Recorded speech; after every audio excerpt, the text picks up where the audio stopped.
Nice to see you both. Nice to see you Yeah, too. lovely to see you. Gosh, it's Gosh, been it's a long it's time. weird because you've worked on a UK Canada co-production, and we're here in Vancouver, and you're there, and it's Cardiff, right? Yeah, Cardiff, yeah. Cardiff. Yeah, yeah, and so it's very exciting. The success of Affairs of the Art, and everybody loves the film, and it's doing great at festivals. And how long did it take to create this whole film from we have an idea to now? Oh. God. Well, if you say we have an idea, then it's like decades ago. Okay. So we I won't guess go that there. doesn't count then. Yeah, that doesn't count. So I think the actual production has taken about 6 years to do.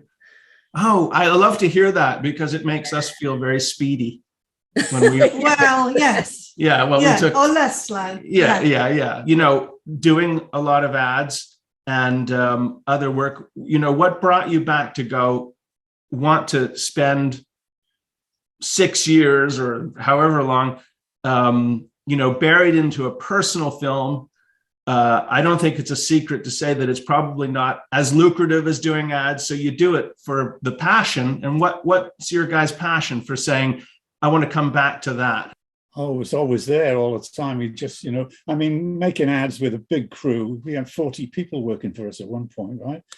Is totally different, but it gives you the freedom because you can use the crew, as and when you need it if you're doing your own things. But it's a commitment, and there's deadlines every 9 weeks on those ads we were doing. So we were up and running as a studio, but getting back into doing something really personal was what we wanted always.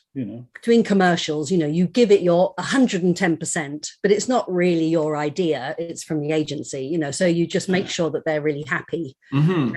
And you do what they want you to do, and you do it the best you can, but ultimately it's not yours, and so we've always done ads to save money to make this film. So most of the money for this film came from charming toilet paper, right? Yes, funded by toilet paper.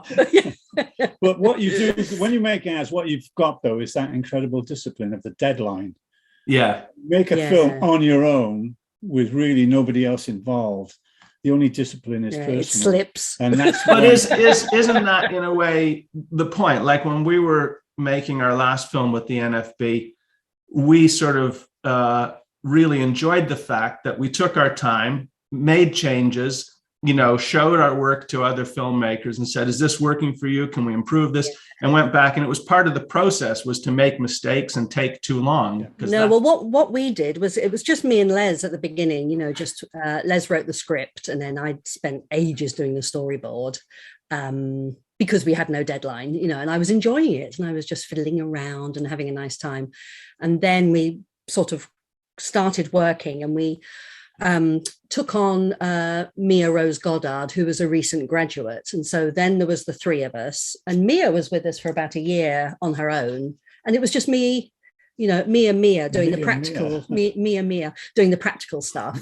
And it was like being back at college, because then we brought some more young people in from the local college doing on work experience and stuff. And so we were experimenting as we were going along. And it really was, because there was no deadline, it really was like being back at college and having the space, like you say, to experiment and say, what we're trying to do is a digital film, but we want to make it look hand-drawn, and so all of those conundrums of how do we get the textures back in, and how do we do this, and how do we do that, and linking softwares, how do we use that for that and that for that, but having the time to have fun and explore all of that. There's so much energy in your drawings, and you can really feel your hand in them. And Nick Park likes to leave fingerprint marks in his plasticines, specifically so the audience can feel the human being moving in that case, the clay. Do you feel that way about when you're doing your drawings? Do you want to really leave the impression, because that's what I get, I guess, from it, is that you really see the hand of the artist in that. And I wonder if that's part of why you because you said you started trying to see if you could use a tablet and software, and you reverted back to paper. Yeah. I mean, what I really wanted to do was animate digitally using TV Paint. So we bought a Cintiq and I started animating. And of course, I love computers, you know, so I'm a bit of a teenage boy geek when it comes to computers. So I enjoyed learning the software and fiddling around, but the actual final result wasn't what I wanted it to be. And I tried loads of different brushes. But it wasn't just that. I think it's because I'm so used to drawing on paper and the immediacy of brain, hand, mark, and not have and being able to go into a zone and just draw and make mistakes, and then you go with your mistakes, you know, and just that freedom. And I think I lost that when I was animating digitally, because it's a totally different process, I found, you know, because you have to sort of make lots and lots of decisions that you don't have to make when you're drawing. It's more intuitive. So so I animated for 6 months and on TV Paint, and then but her animation, the lines and the vitality and the energy was sort of draining out of it, you know. This is what her drawing is all about. I think it was to do with, because you've got levels, I started thinking, oh well, I'll keep cheating. I started cheating, which I'm not a cheater. Well, not when I animate, but you know, I like to draw everything, you know, everything moves. And I found myself going, oh, I'll hold that arm, you know, and I'll just wiggle this leg. I'll put that on that. You probably had to overthink it, because that's what I found at some points, was trying to be clever. You're trying to think of all these digital solutions and all the bells and whistles you can use, and not getting into that zone. You know, you have to be in that sort of passionate, creative zone sometimes when you animate certain things, because really you're an actor. That's what I like about animation, is I feel I'm performing. I'm the voice. I'm acting for that moment, but I don't have to go in front of people because I'm shy. But you do get your head into that character. I think you lose that sometimes with the computer. So all of the animation was done on paper and scanned into TV Paint after I stopped animating on TV Paint and went back to paper. And we decided to color in TV Paint. So to try and replicate the hand-drawn thing, Les did all of the color setups using Caran d'Ache. So he would do like color setups for each scene. We just print out like a photocopy, and then he'd fiddle around. And so which we've got some, so just some like different you know, like so just different colors. Can you see those? Yeah, that's a bigger one, isn't it? Yeah, just to so they're very loose and very and I could do them very quickly and change the color very quickly, and if there and when there was something we both agreed that's what we want for it, then they would just do it and follow these.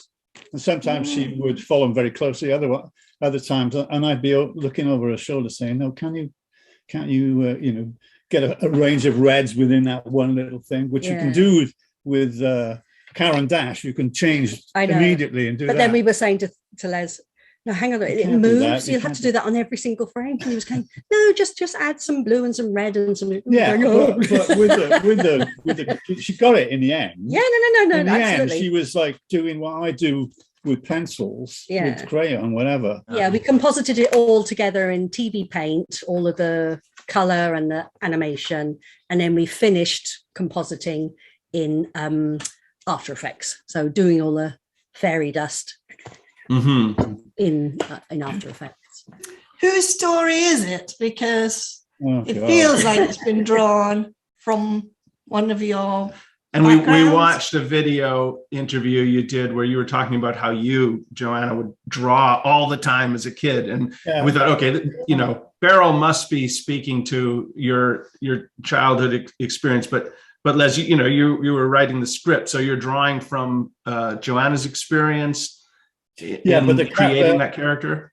Yeah, the character profiles, which we always do, whatever film we're doing, we do these incredibly intense, long character written ones, and then we do a lot of that until we find the character.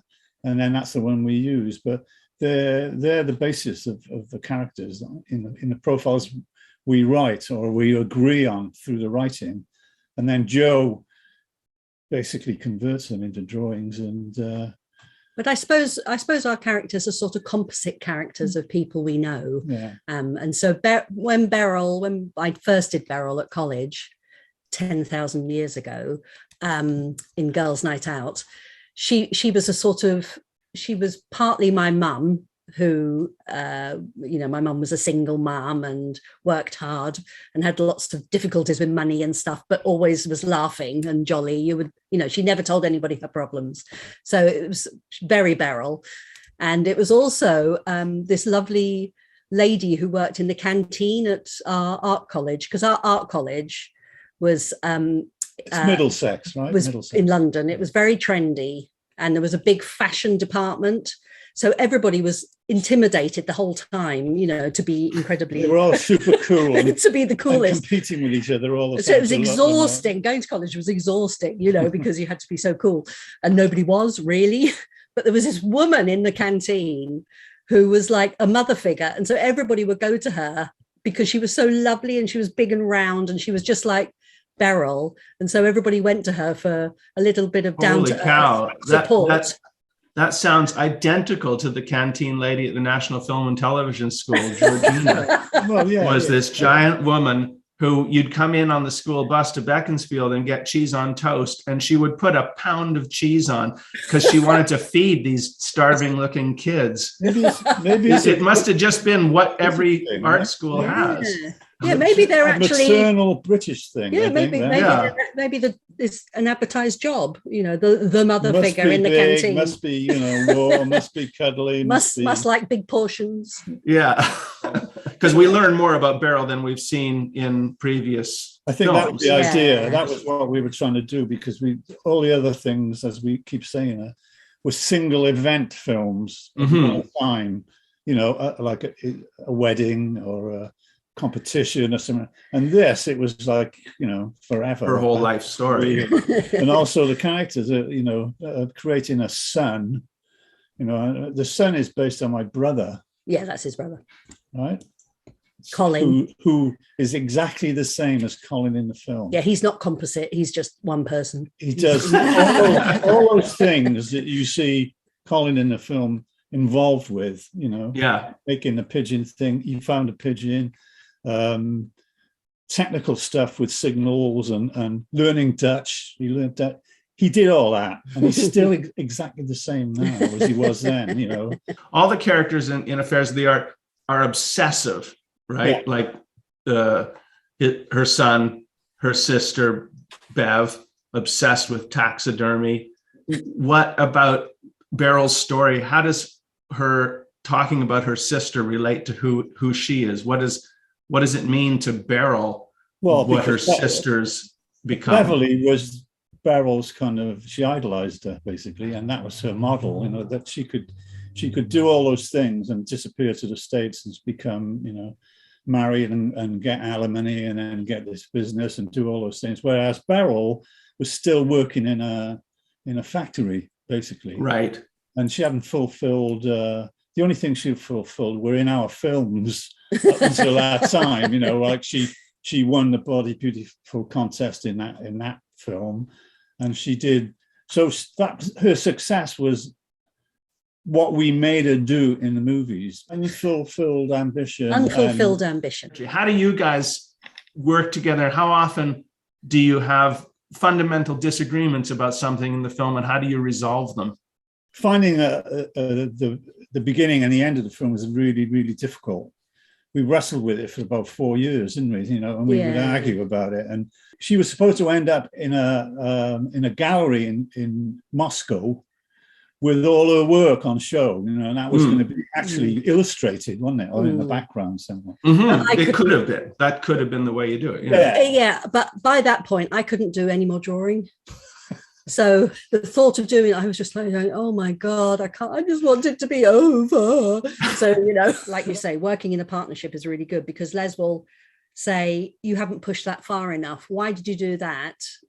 all the time. It looks really flat, you know, and I've just spent ages doing it. And I go, no. But of course, because you said it, I have to rethink it, you know, or at least look at it critically and go, oh, maybe he's got a point. Do you think I'll argue, and then I'll say no, and then I'll end up changing it. But then it was that is like a mirror, really. That's exactly what happens with us. Why did you want to make this film? Like, why was it important for you to make this particular story about Beryl? We weren't that interested to make another one, I have to say.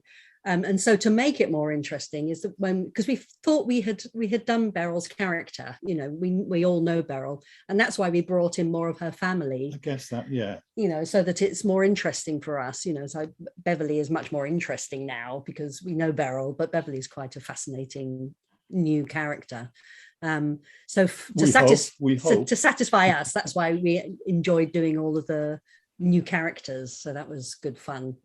I don't know how did Canada get involved in the end? It was just Michael. Well, we had started already, and I can't remember how long we'd been working on it. But Michael Fukushima got in touch and was curious to know what we were working on and where we were at and stuff. And so we met with Michael, and that's how we started a collaboration with the NFB. And initially, what we were going to be doing was to do all of the post-production in Canada. And so when we finished the film, we were going to go to Canada at the end of 2020, but then COVID kicked in. Yeah, we couldn't do it. And we couldn't go. And so you never went to Montreal to do the post? No.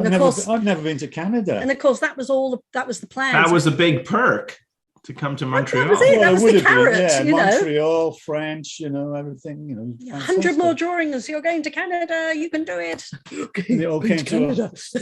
At festivals. I mean, I think you attended a few, but not nearly as many as you might have. But when you go to a festival and there's the program, it's so rare that something is funny. And so when a funny film comes on the screen, the audiences are like, oh, thank you. So it's a really nice context to have a funny film that gets laughs. Well, good luck with the film. It's beautiful. Oh, and I wish you lots of success. Well, I mean, the success is already happening. Yes. It's fantastic achievement, and congratulations to both of you for another great achievement. It's just wonderful. No, thank you. That means so much.